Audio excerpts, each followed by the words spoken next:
Benedicite, muy buenos días. Soy el Padre Julio desde el Eremitorio Emaús de la comunidad monástica Esicasta, la provincia anglicana de Cristo el Buen Pastor. Continuamos comentando la custodia del intelecto, el material que nos proporciona la Filocalía, elaborado por Isaías, el Anacoreta. Hoy vamos a estar leyendo y comentando las sentencias 13, 14 y 15. Dice así: si el hombre no odia toda actividad mundana, no puede rendir culto a Dios. ¿Cuál es entonces el culto a Dios? ¿No consiste quizá en que no debemos tener nada ajeno en el intelecto mientras le rezamos? ¿Ni voluptuosidad mientras lo bendecimos? ¿Ni malicia mientras le cantamos himnos de gloria? ¿El odio mientras le damos la preferencia? ¿Ni celo malvado mientras meditamos en él y le recordamos? Todas estas cosas tenebrosas son como un muro que rodea al alma miserable, y ella no puede rendir culto a Dios con pureza mientras las carga dentro de sí. Porque estos malos sentimientos detienen al alma en el aire, no permitiéndole ir al encuentro de Dios, bendecirlo en secreto y recibirlo con dulzura en el corazón, al ser por él iluminada. Siendo así, el intelecto se encuentra siempre en tinieblas y no puede progresar según Dios, porque no se preocupa por eliminar estas cosas con conocimiento. Yo siempre suelo decir que elegir es renunciar. El ingreso a la vida monástica necesariamente tiene que ser sin ataduras, sin cosas que nos detengan, sin lastre que arrastremos. El camino esicasta nos exige purificarnos. Y no hablo de una pureza sexual, como se suele asociar pureza a sexo, ¿verdad? Como cosas contrarias, sobre todo en la tradición cristiana occidental. Cuando hablo de pureza, cuando hablo de purificarnos, estoy hablando en el sentido más profundo del Evangelio y en el sentido más profundo de la tradición esicasta, es decir, luchar contra las pasiones, centrar nuestro intelecto en Dios, erradicar la malicia, el odio, los revanchismos, las rivalidades. La vida monástica y la vida esicasta nos exigen perdonar y perdonarnos.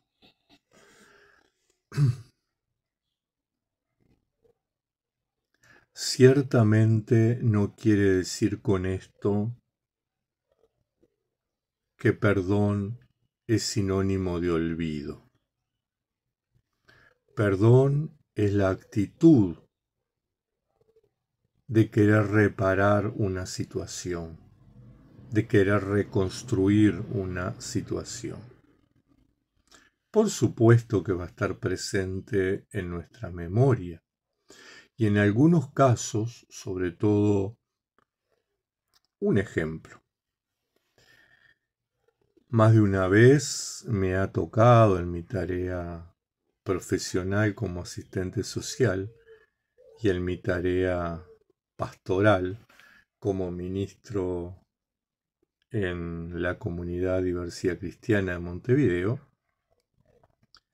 abordar situaciones de violencia doméstica.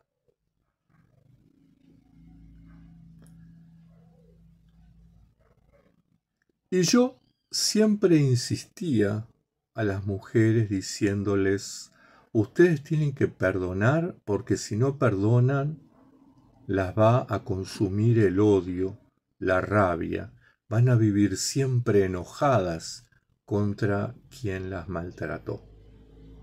Pero cuidado, perdonar no quiere decir olvidar, porque si ustedes se olvidan, van a volver a caer en la misma situación. Y esto vale para todas las cosas. Perdonar es reparar una situación, es liberarnos, es desatar. En la medida que perdonamos, sacamos de nosotros toda posibilidad de odio, de rivalidad, de rencilla, de rencor.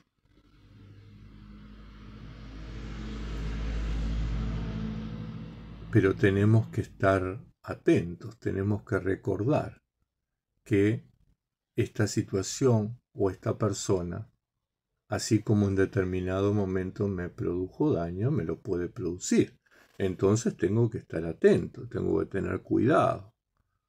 Pero eso no quiere decir para nada mantener la actitud de rencor. Y en la medida que nosotros perdonamos, sanamos. Ciertamente, el perdón va de la mano de la sanación. Y también es importante perdonarnos. Nos cuesta mucho perdonarnos, mucho más a veces que perdonar a los demás. Y cargamos con pesos insoportables.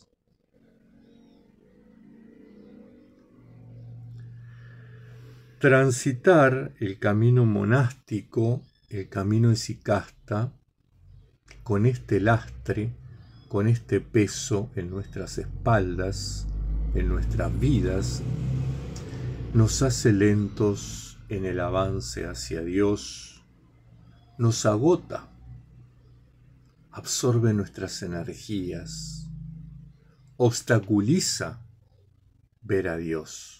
Es como un velo que se nos pone frente a los ojos.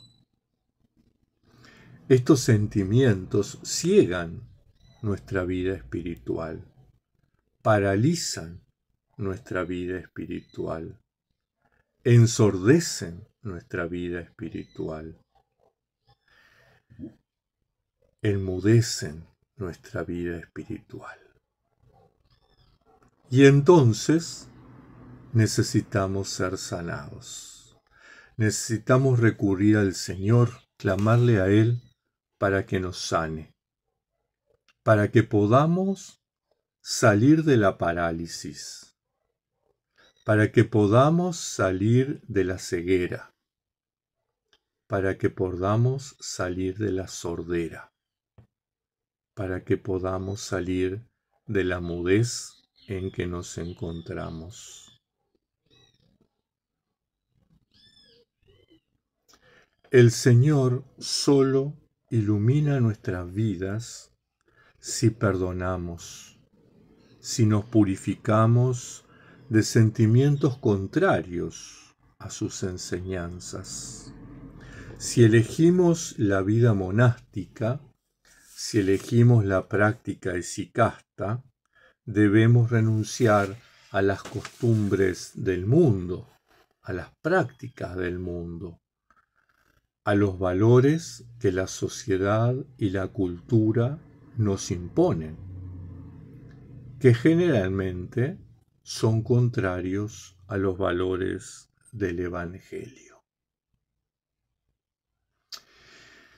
Antes de pasar a la sentencia 14, recordarles que si están viendo este video y aún no se han suscrito al canal, que lo hagan.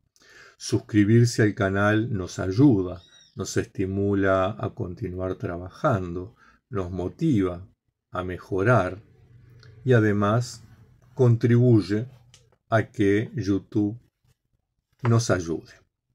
Así que suscríbanse si aún no lo han hecho. La sentencia 14 dice así: cuando el intelecto mantiene los sentidos del alma alejados de la voluntad de la carne, entonces, si Dios ve las turbias pasiones arrojarse sobre el alma para dominar los sentidos con el pecado, y oye al intelecto gritar ininterrumpidamente en secreto pidiendo ayuda, Dios acude, disolviendo todo de un solo golpe. Esta sentencia nos invita a confiar y a ser constantes.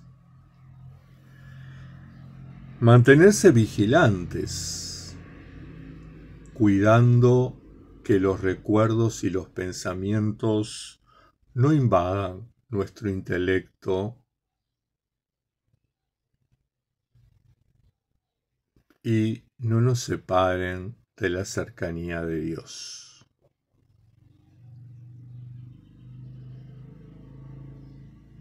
Dios siempre está presente, siempre está cerca, siempre está dispuesto a ayudarnos. Basta que confiemos en su providencia, en su protección y que nos mantengamos constantes en la vigilancia. Porque como dice el Evangelio, no sabemos en qué momento va a venir el ladrón a nuestra casa. El ladrón son los pensamientos, los recuerdos, los sentimientos, los deseos que nos separan de Dios, que nos alejan de Dios, que obstaculizan nuestro vínculo con Dios. Por eso es importante estar atentos, por eso es importante vigilar. Por eso es importante que nos mantengamos en la invocación del santo nombre del Señor Jesús Cristo, pidiendo su ayuda.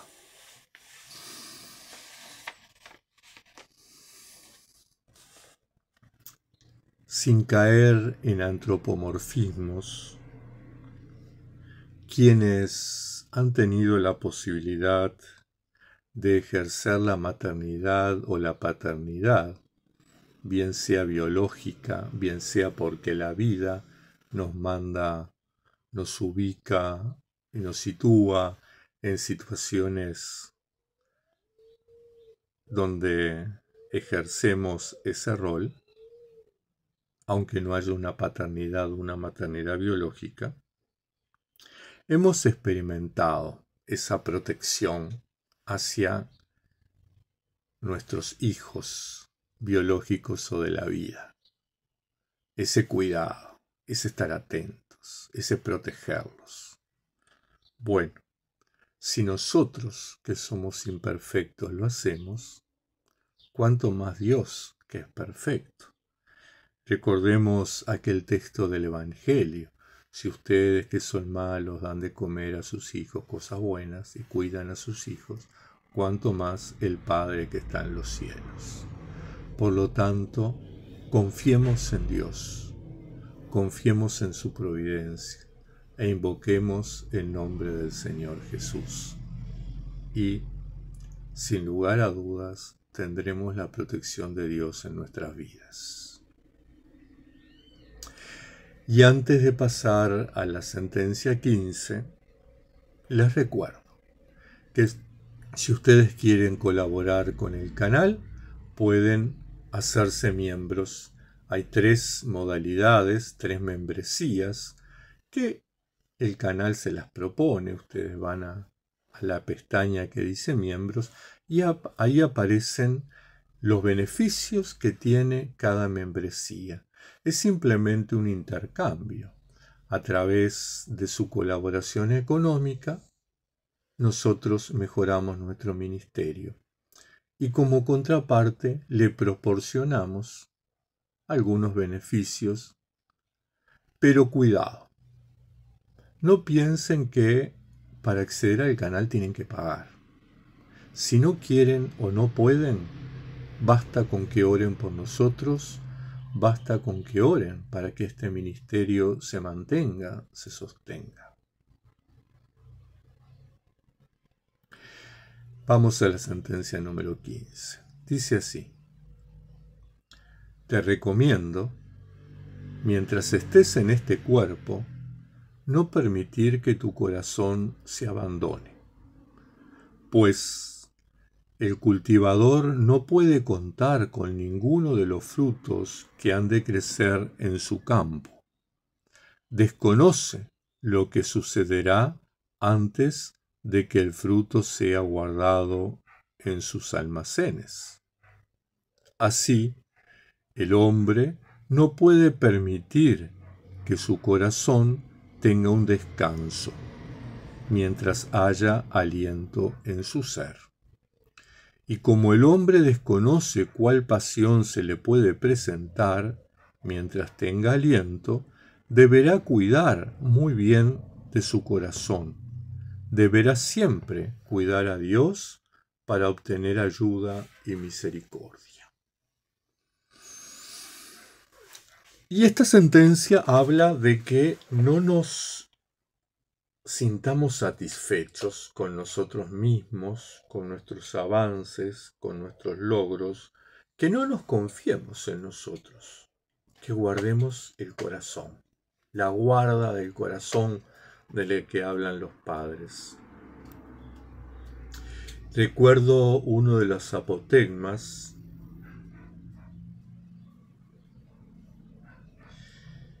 no recuerdo bien, sé que era de una de las madres del desierto, pero no sé si era Melania. Decías algo así como que veía que una cantidad de monjes se condenaban, mientras que una cantidad de laicos se salvaban. Y es que la vida monástica no es garantía de salvación. La vida monástica no es garantía de estar en la presencia de Dios. Uno puede retirarse a la soledad y al silencio, puede vestir el hábito monástico, puede cantar maravillosamente los salmos, puede hacer horas enteras de lección divina, pero su corazón puede estar todavía en el mundo. Puede seguir con sentimientos y con deseos contrarios al Evangelio, y lo que es peor, puede justificarlos.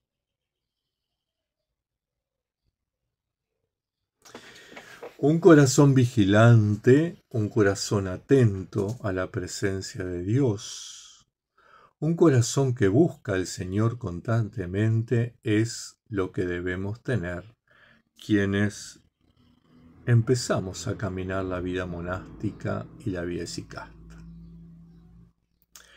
La práctica esicasta supone la vigilancia constante, hasta que reposemos definitivamente y eternamente en Dios.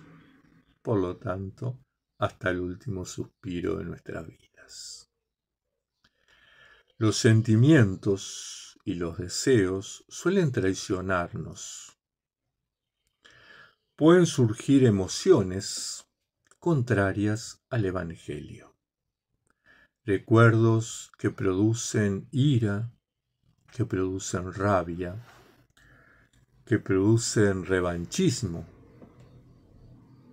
recuerdos que producen odio, rencores, rencillas. Y esto nos aleja de Dios indiscutiblemente. porque el tiempo que debiéramos estar meditando y disfrutando en la presencia de Dios, estamos generando recuerdos, sentimientos, deseos contrarios al Evangelio. Por eso es importante ejercitarnos en la vigilancia. Es importante revisarnos. Por ejemplo, una de las cosas que yo introduje en el oficio divino es dedicar un momento, apenas comienzo el oficio divino, dedicar un momento a revisarme. ¿Qué pasó entre la última vez que celebré el oficio divino y esta? ¿Qué pasó entre laudes y tercia? ¿Qué pasó entre tercia y sexta? ¿Qué pasó entre sexta y nona? ¿Qué pasó entre nona y víspera? ¿Qué pasó entre víspera y completa? ¿Qué pasó entre completas y vigilias? Y así, ir viendo, poder identificar qué cosas nos separaron de Dios. Y lo más importante, qué causó que esas cosas sucedieran, se produjeran. Esa es una práctica que nos disciplina en la atención. Es una práctica que nos disciplina y la vamos adquiriendo y la vamos de alguna manera llevando a cabo cada vez con más frecuencia. Entonces nos hace estar atentos, a estar vigilantes. Y así aprendemos a prevenir, aprendemos a vigilar, aprendemos a guardar la intimidad en Dios, que es la meta a la que aspiramos como monjes y como esicastas. Hermanas, hermanos, tengan una muy bendecida semana. Nos estaremos encontrando para comentar la Filocalía. Vamos a continuar comentando las sentencias del abad Isaías, el Anacoreta. Mientras tanto, que la Madre de Dios les proteja, les acompañe y les bendiga.